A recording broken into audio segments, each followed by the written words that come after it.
नमस्कार भाई लोग, कैसे हैं आप सब। आप सबको बता दें कि कन्फ्यूजन दूर हो गया है। जी हाँ भाई लोग, जिस टाइटल को लेकर के आप लोग बहुत ज़्यादा परेशान थे दुर्गा पूजा के चंदा 2 सॉन्ग के लिए, उसका कन्फ्यूजन दूर हो चुका है और फाइनली रिलीज हो गया है SRK म्यूजिक चैनल पे। खेसारी लाल यादव जी को उस गाने में देखा जा रहा है और दुर्गा पूजा चंदा 2। जी हाँ भाई लोग, पूरा full song HD song release हुआ है। अगर आप लोगों ने अभी तक नहीं देखा है तो जाके देखिए, बड़ी बवाल तरीके का सॉन्ग बनाया गया है।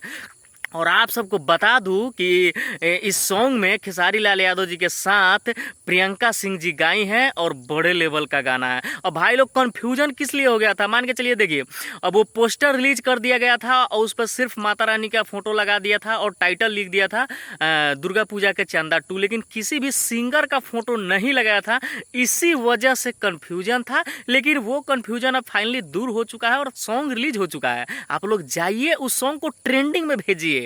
ट्रेंडिंग स्टार खेसारी लाल यादव जी का गाना आया है और ट्रेंडिंग में ना जाए, ऐसा नहीं हो सकता है। आप लोग जाइए, ज़्यादा से ज़्यादा प्यार दीजिए, दुलार दीजिए और उस सॉन्ग को ट्रेंडिंग में भेजिए। बहुत बवाल तरीके का सॉन्ग है, इस बार का दुर्गा पूजा के सबसे बड़ा सॉन्ग होने जा रहा है। तो बस भाई लोग, अभी के लिए इतना ही और मिला तनी नेक्स्ट वीडियो में न्यू अपडेट के साथ।